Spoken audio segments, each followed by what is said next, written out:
We decided to move to France, as some of you may or may not know. And then, out of nowhere, we got an offer we couldn't refuse. To us, that was one of the best decisions we've made in property so far. And it's a passion project for us. It was just everything I imagined. It had views, we could just about see the sea. It was very, very French, and we fell in love with it, and we bought it because the returns are so good.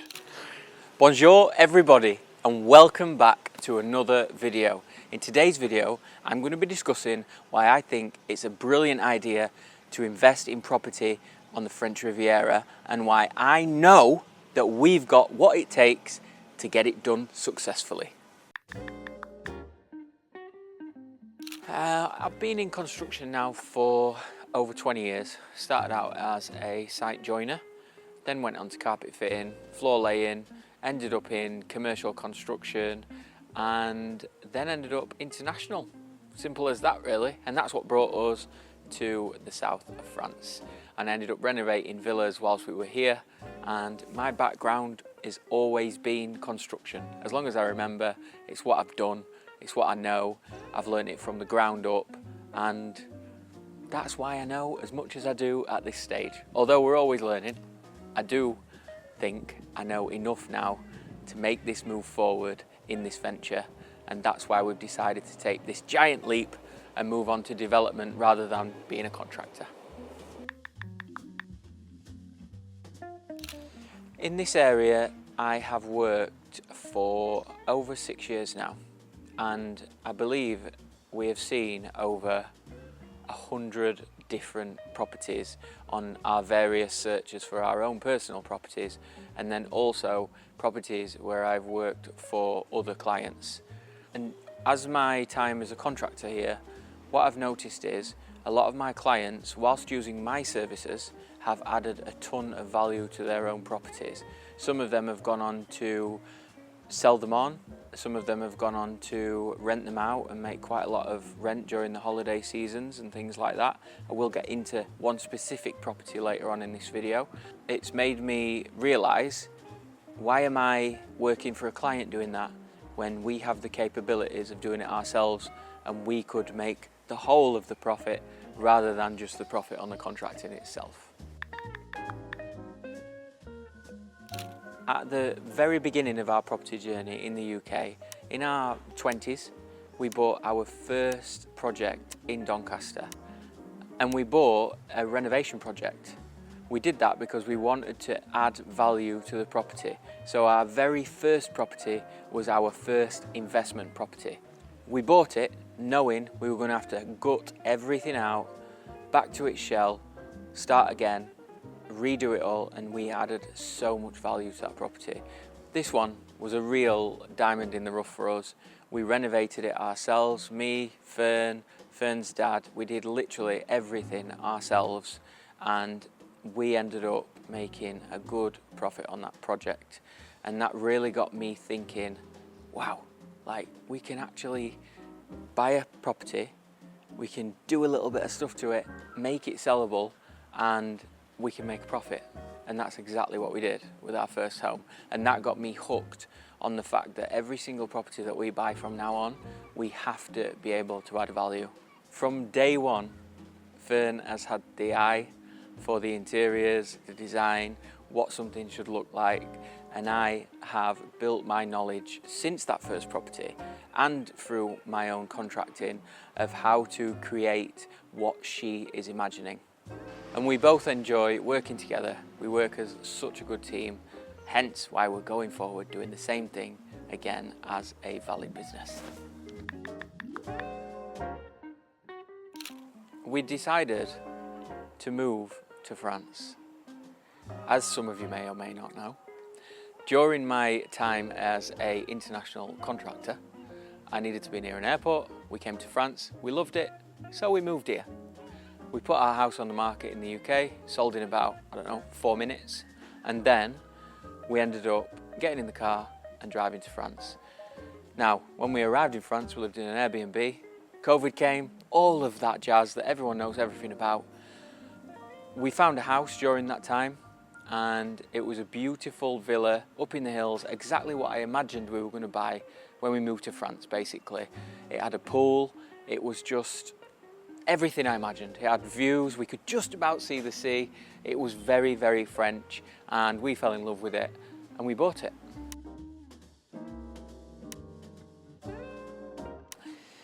We knew we could add value to this property, although it didn't need a huge renovation. We did basically just move straight in. We brought our things and our furniture and we moved straight into this property, knowing that we were going to live in it whilst we were doing the renovation.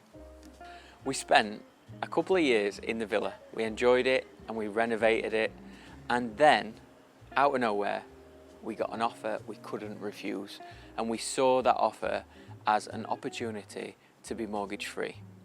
That is what led us into our next property, which is the apartment in Cannes.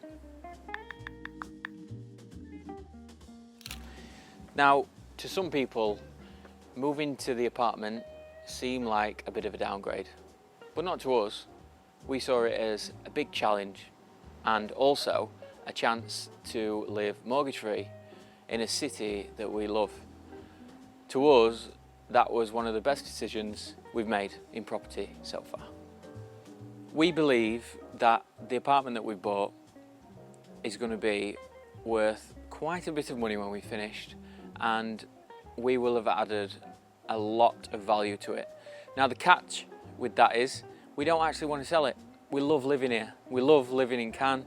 We love being where all the action is. We love being near the sea. It's great for Nancy's school. It's just a love, love, love, you know. There's no negatives to say about it.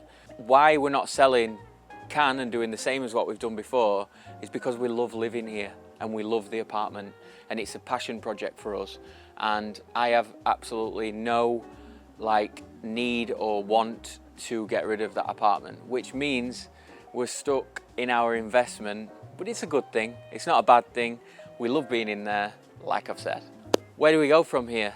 How do we manage to do what we love and what we know we can do, investing in properties, flipping them, selling them, but also stay living in the apartment? And the only logical way to do that would be to turn investment and development into our career now. This is what we do. I'm no longer a contractor.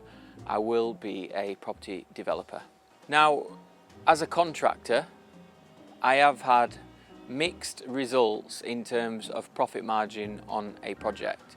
I always know that in the end, the client is the winner, because the client will always add at least the value of the renovation work that we're carrying out for them onto the value of the property. Whereas me as the contractor, I've had varied profit margin, basically. Some have been a little bit of a loss, but we've also gone all the way to 40%, depending on the type of project. And that's given me a really good scope on which part of a project we can make the most money on, or the most gain, when we do a renovation project, for instance. Where do we lose the most money? Where do we make the most money? And a lot of it is actually, it's not on the fact that the builder is in the wrong. A lot of it is on the client side, unfortunately, because they make a lot of changes. They don't get proper design, they don't get proper planning, that sort of thing. And also, when you start a renovation project, you can rip it all out and you can see 50% sometimes more work than you originally thought there was, because the house is a disaster behind its walls and you never knew until you took them down. Now that leads me on to a project that we carried out in Supercan. The client there bought the property over the phone. He was American and he paid 2.3 million euros for that property over the phone. When he came here, he thought he was going to bring his things and move in. Unfortunately, when he got to the property, there were issues after issues. The whole place stunk of damp and there were just so many problems with it. It's a big property on the side of a hill in Supercan. It's actually classed as Valoris, so it borders with Cannes, but you can still get away with calling it Supercan because it is in Supercan, so you get the Supercan postcode. Anyway, it's a local thing. You wouldn't know about it if you didn't know, but it's basically Supercan. Anyway, he bought it side of a hill, so every time it rains, the water comes down the mountain and it catches behind the property. The French drain is not correct and it was leaking into the property. He also bought it and there had been a water leak inside the house and it hadn't been sorted out before he got there.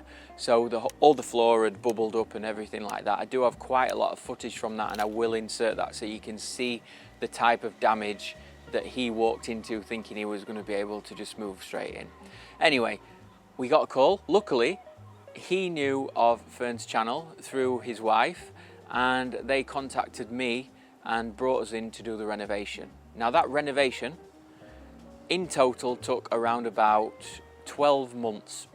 It cost the client around about 800,000 euros. That included planning, architectural fees, interior design, and also furniture. He basically had a turnkey project there for 800k. Bearing in mind, this property was 340 square meters. So he paid 2.3 million for it. It was 340 square meters. That's roughly 6,700 euros per square meter. Then he spent 800,000 on it. 340 square meters, just over 2,000 euros a square meter. And the reason it cost that much is because we had to do a lot of work for the damp, things like that. Things that we're trying to avoid when we buy a property. We wouldn't have the same sort of issue. We all learned on that project, and when we priced the work originally, until we ripped those walls down, we had no idea what we were going to find. But on the plus side, that property has now been valued at around 4.5 million euros. That's over 12,000 euros per square meter. So if you go back to revisit the original figures, you've got 6,700 per square meter, you've got 2,000, say 200 per square meter, so you've got 9,000, and then you've got now over 12,000 euros per square meter. It's a no-brainer. If we did the renovation for cost, we could be earning the 18% on top of the actual 3,000 euros per square meter that he has earned as profit on that project. Another massive bonus on that property is because you can sell it as can. It's in Supercan. It is rented out during the summer period for up to 35,000 euros per week. Last year, the client made around about €250,000 euros from rental on that property. So the plan, the strategy for us from here is we find that first property. That is the number one goal, and we don't want it to be too big a project to start with. We want something that is a fast turnaround. We want it off the books within 9 months if possible. So that means we're going to be looking around about the 200 to 300 square meter mark for a property. We don't want the renovation to cost any more than 200 to 300,000. We don't want the property to cost more than 1.5 million ideally. And we are going to be working with investors going forward. We have been approached by a couple of people already who are interested in this type of project because the returns are so good. It's very difficult to get a return like this on anything else at this moment in time due to the current climate. Initially, we want to start with a flipper, and that's because that keeps cash rolling in. It means that we can take the profit from the project and then inject it back into the business and then just keep rolling that way. Hopefully, we renovate the projects to a nice standard and they fly off the shelves. People love what we do and we just keep rolling. We just keep rolling. What I am thinking is that we end up with more than 1 or 2 projects at any one time within that flip side of the business. Whilst we are flipping properties, we will, however, be looking for investment projects by the sea, preferably in Cannes because we know the market so well and it does benefit from the festival traffic and that sort of thing. The rental here is incredible. You may know that if you'd seen my earlier video. If we are offered or we do find any apartments in this area, then we will be looking at those and they will be more of a rental asset rather than a flipper. On the journey that we're on now, we have seen over 10 properties. We've seen a couple of apartments in Cannes, we've seen villas in various locations, and for me, the most positive that we've seen so far has been the villas that we saw last week in Valbonne. For me, I love the second one. I've actually booked a second viewing just to go and take another look, take some measurements so I can get the plans together and I can do a reconfiguration and see how that would work for us. Because when I'm renovating these projects, I don't just want them to be a nice renovation. I want them to have things that make them stand out from other properties on the market for that type of value. So I want to be able to add things like, I don't know, a sauna, a steam room, that sort of thing. So I need to be able to make sure that the configuration works. And for me, that property, the second one, it does get me excited. I'm not 100% sure about the layout because the upstairs is quite small, but I'll cover that in a later video anyway. Anyway, that wraps it up for this week. Thank you for being here with us on this journey. I hope you're enjoying the content and I hope you enjoyed this video in particular so you can get a more in-depth look at what we're trying to achieve here. It is a journey for us and a journey for you. So thank you for coming along. Make sure that you tell everyone about this channel, you like and subscribe, and the more eyeballs, the more I'll share. Follow the journey, you never know. It's going to be emotional. Make sure you keep coming back. Thank you, and I will see you next Wednesday for another one of these vlogs.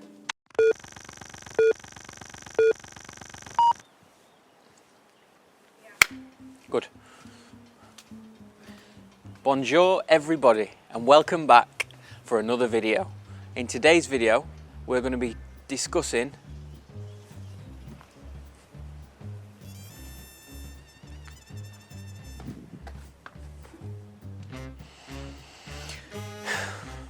so easy just to say a line.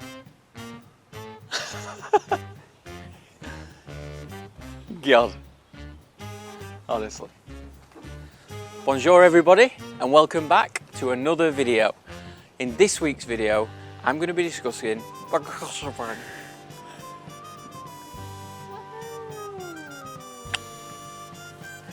I say god damn. Good. Is that like longest train ever? That's the longest train ever. Yeah. Sorry. It was the word. No, fuck off. Alright. What the fuck with that? Oh, weird. Journey as us. I hope you've enjoyed following this journey, actually. No, actually.